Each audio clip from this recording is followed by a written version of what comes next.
This is Waumini Soul Food.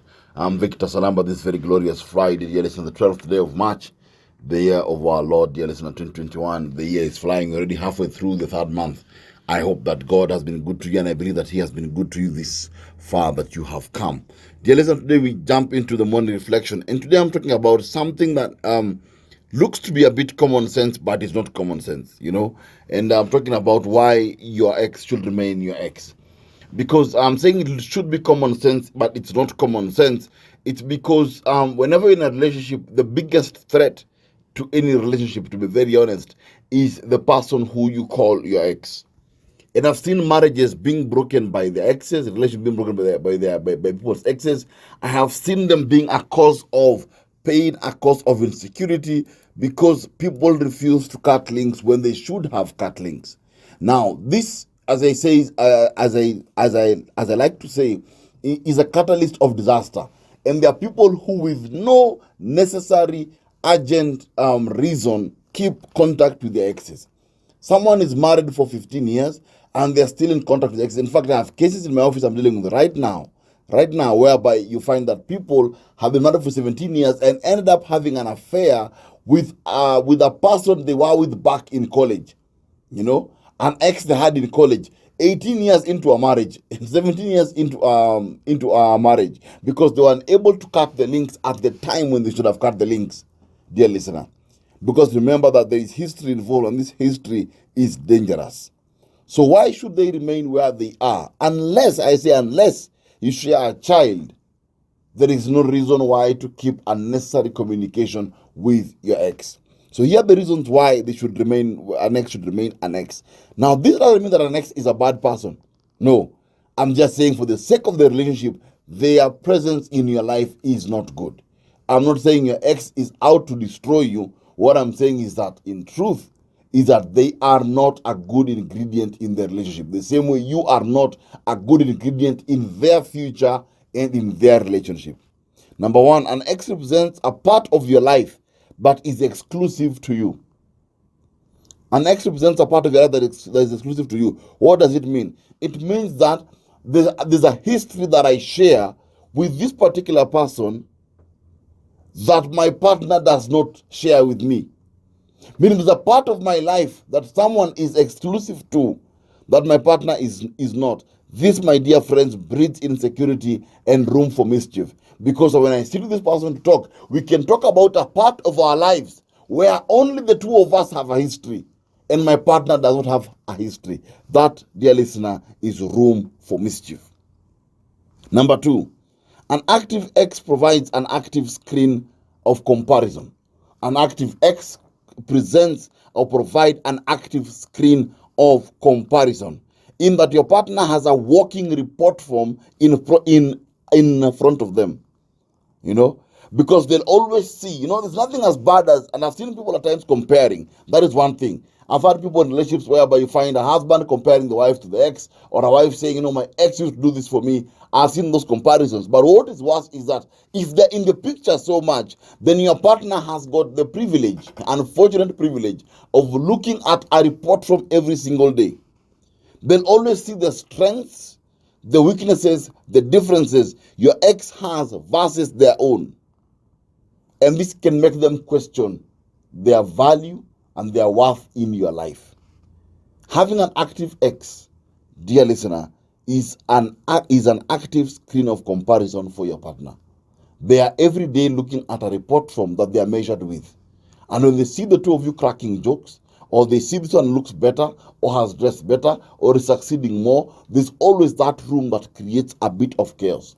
That is why even in the room whereby someone is remarrying, maybe you're coming with a child, you got a child with someone and you're remarrying and you're moving on, this person you have a child with is normally an active screen of comparison. And that's why at times you find that there are people who normally get angry and say, Rudisha mtoto kwa watu wao. Can this mother take the child, or can the father take this child? Why? It's because an active screen of comparison, reminding them every single day about their flaws, their differences, their weaknesses. And they see what you chose once, and they see what they don't have. Number three, an active ex is an active trigger of your memory. An active X is an active trigger of your memory. Remember, you had a good time with this person, no matter what. There was a time when you were infatuated. There was a time you were excited. There were times that were good. Before the bad came, there was the good. Even though the good was one day, there was a good. There was something which drew you to them. Now, having them near you can easily open the desire to reconnect, especially, dear listener, when you're having a bad day or a low day. I've always said this when it comes to relationships, that whenever you're in a relationship, there are days when you'll feel low, there are days you'll feel insecure, there are days you'll want to be validated or to be reassured. You'll always have that day. If you're a human being, you'll have that day. There are days when, dear listener, self-control is not a natural instinct. There are days that you're doing so badly, you're tired, you're exhausted, you're frustrated, you're angry, maybe you're feeling low on confidence, and dear listener, such days, you can't believe that your self-control mechanism is working. Now, having an ex around you is a trigger of memory and can easily open the desire to reconnect. Because, dear listener, it is easy to go back to what we know. Which leads to my fourth point, which is familiarity breeds contempt. Familiarity breeds contempt. In that, whenever you are so close to someone, na kuna kuzoeana sana, it is easier to violate boundaries. Because remember, an active ex in your life is someone who was able to penetrate your boundaries and you're able to penetrate their boundaries. Now, having them in your life consistently, and let's say you're a married person, you're a married man or a married woman, that familiarity that the two of you share is what can break the boundaries that you have set. Because they know you, they know about you. They know how to crack the code of accessing you.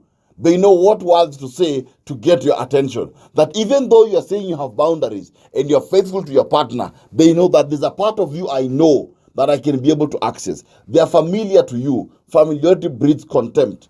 And that's why I've always found it strange. I had a case in my office of a fellow who left the house at 10 at night. And because the ex called and said that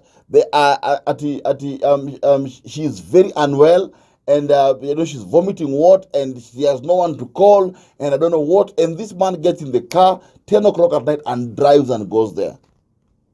The rest that happened is the case that brought them to my office. But the reality of the matter is this: familiarity breeds contempt. If you have an ex, they are aware of you, they know things about you, and they know how to access you and to break the boundaries you have set. Your kuzoeana is a bit dangerous.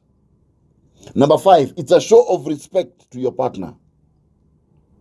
It's a show of respect to your partner. It is important, the minimum, to respect the integrity of the relationship, your own integrity as a person, and the integrity of the relationship by simply keeping your ex away. I've always said this: you can't start having lunches with your ex and going for drinks with your ex and you are doing business with my ex. You can't have such relationships. As a show of respect to your partner, yourself, and the integrity of the relationship, it's important you say, I can't have you in my life anymore. It ended when it ended. We can't do business together. We can't go on dates together. We can't catch up. We can't be best friends.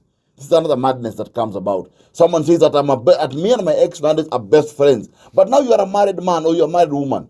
You can't be best friends with your ex. That is impossible.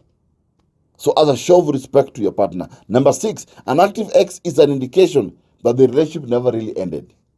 It means this: you have unfinished business. You never had the closure and you have unfinished business. Both of you have private thoughts of each other about what was. If you really ended it or it really ended, then why must you communicate consistently? You communicate consistently with your ex because in your heart, you still think there's unfinished business. There's a silent thought you harbor of the potential of what could happen or what could have been. And that is a reason why an ex should remain an ex. And number 7, dear listener, an active ex represents a backup plan. An active ex represents an active backup plan. This means that, yes, I am committed to my partner, but I have an option that I have tried and tested. I know how this option works. And so when this is in the picture, it prevents the current relationship you're in, dear listener, to mature. It prevents the relationship you're in, dear listener, to grow, because you're so focused on, I have a backup plan. It's like when you're going to shop and you enter a particular shop and you pick up this cloth and you try it on and you wear it and you think it's a good one. Then you leave it.